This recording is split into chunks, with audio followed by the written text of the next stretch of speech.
चल लो बुआ घर के काम दे दिले बहन ठीक न आ घर तनी ध्यान से पढ़ के तब बइह जा खा सर जे कनी के देखी ना के दिन दिन में खाली घूमे ना सतास ना बनावे ला सब दिन दिन भर घूमे न सो हां आ हम सर झगड़ा करे ला सकल के गाड़ी दे बोलतिया चलो ठीक बा जा जा अपन ध्यान से पढ़िए जा ठीक न सर जे कनी के एक नंबर के पागल होना सन कनी के पढ़े ला सन सर जी का के बोला था वो झूठ सच बोलती है ना हो हम जानता नहीं पढ़े ला जा बढ़िया से मन लगा के पढ़ानी सर जी के पढ़ा दिया त तहनी लके चुप रह तू ठीक न जा जा हो बच्चा जा जा ध्यान रखो जा आगे कुछ करबो जा ध्यान रखबो जा तबे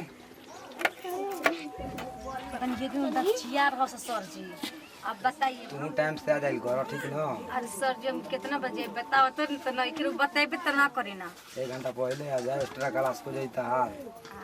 तो बच्चा आके हाला करे लगा तन सो हां इहो बात सही बाटे कन के बड़ा हार हमेशा बस सर जी सब जानता हो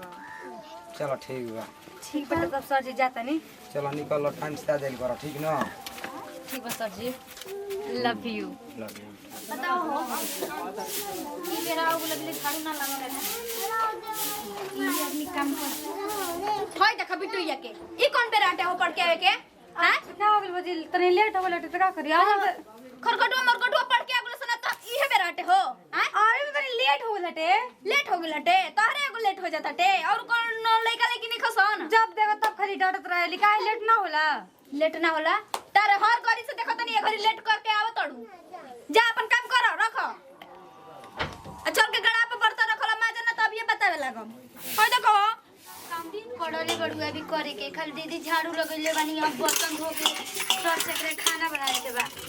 अरे बोली तू बर्तन मत जा हम मत छोड़ा अरे रहे दा तो आगे से जो ना जुड़ाई कॉल कर ना आदमी साग से ना जुड़े तो साग के पात से जुड़े हन अरे तो जा तू जा घर में देखा पढ़त रह ना पढ़े पर ध्यान दे ठीक ना सब काम करे खातिर हमनी के बाइन जा आ मन लगा के पढ़ी ठीक ना देखो तो इन जुग जमाना कितना खराब पड़ गए आ जा कैसे मन लगा पढ़ी बताओ धीरे धीरे ना पढ़ेला बुझाते कितना पढ़त नहीं उ घर में देखत नहीं कि कितना पढ़त नहीं दिन रात देखत नहीं कि फोन पे तले भैया का मोबाइल तले के दीदी के मोबाइल छुअत रहत नहीं अरे भोजे वैसे कोनो बात नहीं बस हम टीवी में कुछ खेले ना गेम हम ना हां अरे बाप रे दूध पियत बच्चा बनी ना तो गेम ना खेला हमें जाई हर लड़के तो खेलते बड़ा अपन पबजी रौरो खेले थे दीदी जाई तू जा मत बन रह दी हम काम कर ले जाई पढ़े पर ध्यान दी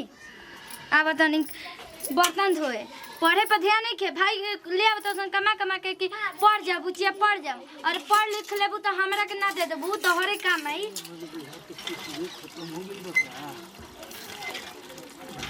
का करतनी पानी भरो तनी नो तो ठीक बाटे लेकिन और बहिन के आदत ठीक नहीं है घरे का हो गेलो ना तनी बहिन पे अपना ध्यान दियल करी ठीक बा ध्यान देही बताई आजकल लड़की है तना लेट पढ़ लिख के आवली सन सहेली के संगे सहेली मतलब राउर सहेला नहीं खसन का तो हमारे लेट ना हो जाई हां राउर लेट हो जाता गिरा तो पनिया कुल भरत नहीं तो देखिए अब बातचीत चलाई ठीक बात दिन पर दिन से आने होतड़ी लड़का नहीं खी रहा तो रुक जा तो नहीं बिया देखो शादी तो नहीं के। कहीं दिन लइका फइका खोले के चक्कर में निकलो बुक काल निकल ले निकल के चक्कर में बहिनिया निकल जाई काल देखो तो नहीं लइका के चक्कर में निकलो जाई निकल भैया भाभी से जाई मिल ले चलो ओने ना चली पहले भैया भौजी से मिल लीजिए तो ओकरा बाद ठीक रही ठीक बनो आशीर्वाद ले लीजिए तो ठीक रही तो चलो ओने कोनो शहर बढ़िया शहर में रूम लेके रहे के ठीक ना ऐसे कैसे हम करी बताओ तार बात कैसे मानिए मतलब हम जानते नहीं कि उनके दो आदमी शादी कोई ले बन जाए तो आशीर्वाद लेकर जरूरी तो बने ना ना आदमी सुखी सुखी रहेला अच्छा से रहेला ना मना बुझो जा तू भेंट मुलाकात कर ठीक ना हम ना जाए अच्छा तो हम घर से आशीर्वाद लेके आइम तरे तू एनी रहिए ठीक हां है ठीक बा चलो देख लो बिटुइया के इहे बेरा हटे आवे के अभी ले आइली ना आज तो बहुते लेट कर देले बाड़ी इनकरा से हमनी के लागते बड़ू के पढ़ के कलेक्टर बन जाई ठीक है काला आज का करता टे बेटिन के घर पे पहले ही पढ़ा के लिखा के रख देता भले कम पढ़ल रहस समाज से बियाह कर देना ना माई बाबू उहे बड़ू का अच्छा बढ़ बतावा अगर छोटे पर बियाह कर तो उहे ठीक बाटे ऊंच नीच कर दिया ना तो भाई लोग मुंह दिखावे लगे ना रही यार का बताइए घरे का मुंह दिखावे जाए शादी हम कॉल ले बने एगो भैया भौजी बावन से तू तो हमर पहले मार के मुँह दियन भैया तो जान ले लियन हमार।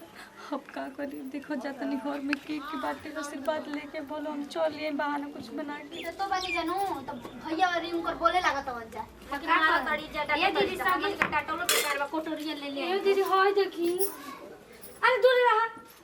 ओए हो दादा ठीक है का को कहल बे रे चुकी दीदी सगी हटा दी हे मां कोना से टिकवा ले रे कोना भतर से टिकवा ले रे ओए हो दादा हमनी के गोड़ हाथ ओप लगा तो टूटी तेरे लास्ट में खड़ा होते इतना शौक रहे टिकवा के अरे वो खाली शौक रहे तो हमने बोल देले रहते छोटे को बियाह करवा के भगा दे रहते जा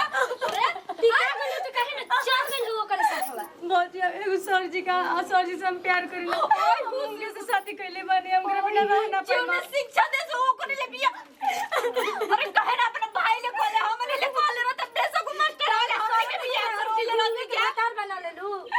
हम उन्नति के कैसे ना है जी वो गुरु की छोड़ा ना ये कर देखो भैया का कर दूसरे का गेले देखली बिया कर लेली रम खर्चा बच गुल जी अरे ई करे टीचर से बिया कर लेली और का का कलिए रे तो के पढ़े भेजल जा तो ई का कलिए रे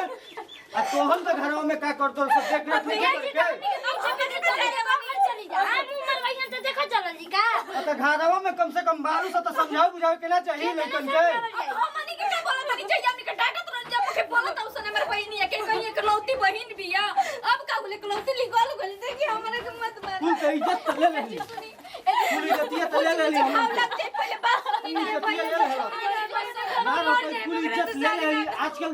जिंदगी में क्या कहिए गांव घर दियार क्या कही हम ऐसा घर में बंद कर सब ना भैया घर में बंद कर चलो वही ना जाइए चलो घर में बंद करो जैसे पानी में ना ऐसे तरह के तो घटिया के फेंक दे बच्चा घर से बाहर नहीं निकले बंद करो एकदम खोलियो तो मत हम आओ तो ठीक बा भैया ये दीदी देखी ना ये बिट्टीवा तो हमने के कहीं के रहे ना देली गांव समाज का कर थू थू करी काहे ना उन्हें मर गई चाहे उधिया गई उन्हीं से उन्हीं बियाह को लिए तो भाग रही तो बेसब आई चलो जाए तो घर में बंद भी चलो तो कुछ